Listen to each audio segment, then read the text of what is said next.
Good morning, Happy New Year. So this 24-hour difference across time is telling us that the herd of they started to sell. So by selling it, we've gone green on the 24-hour. Now they started to sell the US 30 and the UK 100. So it's a little bit frustrating. You'd think perhaps they would have got burnt and then they wouldn't be selling anymore and they would be exiting the casino, but it is what it is. And I suppose you can't really blame them for selling it because they want to get to their break even. So obviously they're holding on and they want to try and get out with minimal damage. So they're trying to sell to get to their entry. Technicals really dumped yesterday. We had a really big dump. So they're going to get reset at 20 out of 100 now. So any change is going to be recorded from this moment. And here's the change from last week. And we can see them going...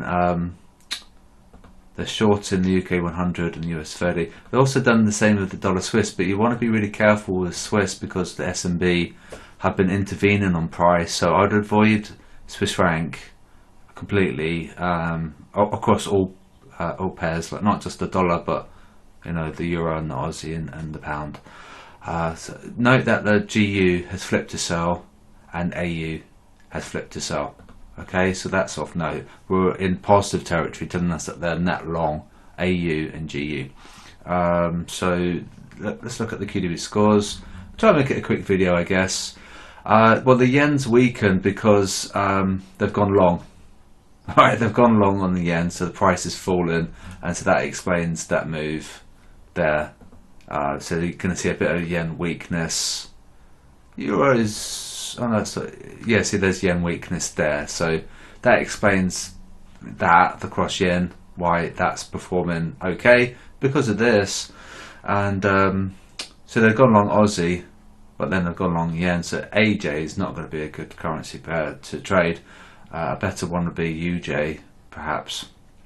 We're looking for UJ long, so we can have a look at UJ. Yeah, and we're doing okay. Alright, and that's how you use that. They've also gone long. Oh no, price is pumping on Swiss, but I'd be really careful. Like I say with the Swiss franc, they're selling pound, so that's of note, so be careful there. That probably should pump a little bit, which would be bad because I'm trying to sell the pound currently, so we don't really want to be joining those guys, but we'll have to wait and see. So let's look at the robot. Yeah, this is the one. Bring that across.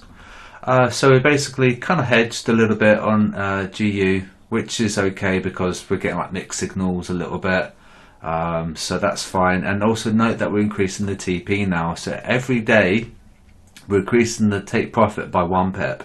So we're on 27 pips profit versus the 25 pip SL, and then tomorrow we'll go to 28. Friday we're going to turn off because of NFP, and then Monday we'll go to 29, then 30 pips, and then we're going to increase our reward's going to be greater every day until we get to like a sweet spot. So what the whole point is that we're going to try and get to break even because we're effectively hedging because there's massive uncertainty, and inevitably we'll get more profit than the losses because we're increasing the take profit in increments. Okay, and now the reason why we're hedging is that we'll come to get the SLC, but we don't know what's going to happen at that stop loss cluster. Normally we should see a reversal, right? That's the logic, up to SLC and dump, but they might move their stops higher. If they do, then we're going to continue higher, and that's the uncertainty, and this is why we're hedging, and this is why we're looking to break even at the worst, but by increasing the TP we're going to be making profits long term. So it looks like we're going to get stopped out of GU, but we've got to take profit just slightly above. So we're looking at making a tiny bit of profit there if price comes and gets both of those. But the thing is, this will be a greater profit over time. All right, so we just got to need a bit of patience with it, and we should be okay. So that's the robot done, and then we'll look at the market scope. Bring that across, try and make it a quick one. Remember the gold's on this side of the diagonal on the daily. This is making a bearish formation because of this diagonal break. This side of the diagonal would be like sell, above that diagonal would be like buy, right? So just at a high level, very simple diagonal. The DAX. You know, I just remembered I haven't updated this in Discord, so I'll do that after this video. But there, they've sold DAX, so we should be above this box. But it looks like we're falling now.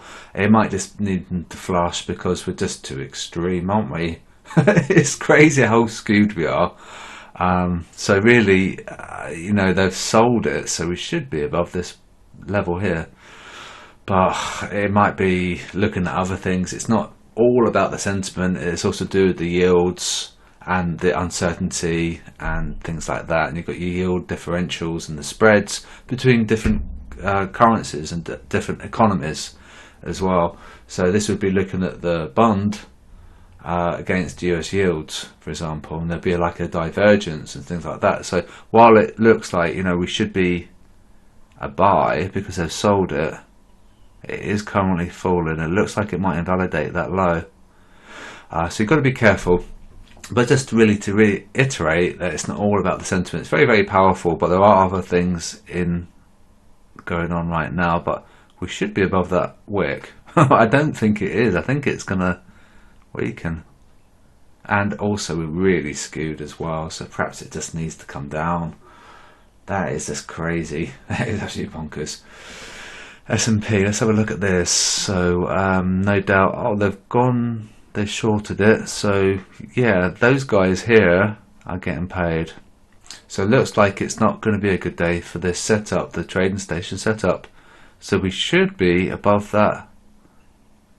Yeah, we should be above that. So I think there are other things in play, and I think it's probably to do with yields and stuff. But yeah, like I said, we should be above that wick. So it's currently ignoring that, and usually these setups are really, really good and very, very accurate. So the fact it's not obeying these, so they'd sold it here, right? So we should be above that wick for 37614. So we'll have to wait and see. Okay, so a bit of a strange day today, because normally we get like, you know, it's spot on, but it isn't at all today. So I think there's some other things going on in the world right now.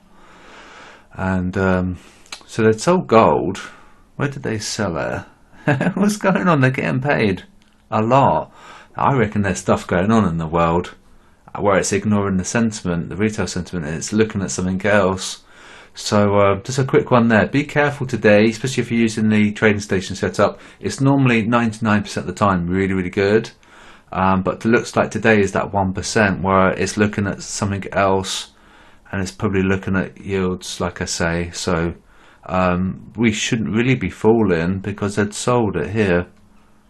So these guys are getting paid quite a bit, like a little bit. It's not a lot, is it really?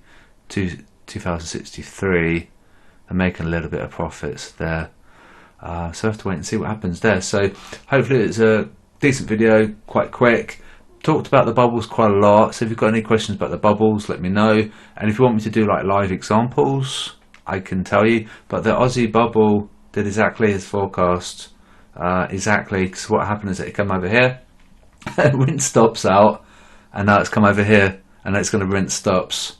And all the time the retail traders on the back foot, they're behind the move at all times. They're trying to chase price, and now they're going to try and get involved on Aussie, but then what's going to happen, it's going to rinse stops here and it's going to move, rinse stops, move, and it's going to constantly hound and harass the retail traders. Note that they're long yen, like I said on the QDB scores. We can see that how the yen is weakening because of that bubble, and that's it. So hopefully it's a good video, and I'll speak to you guys soon. Remember to trade safely. We've got the FOMC later, and we've got the PMI as well.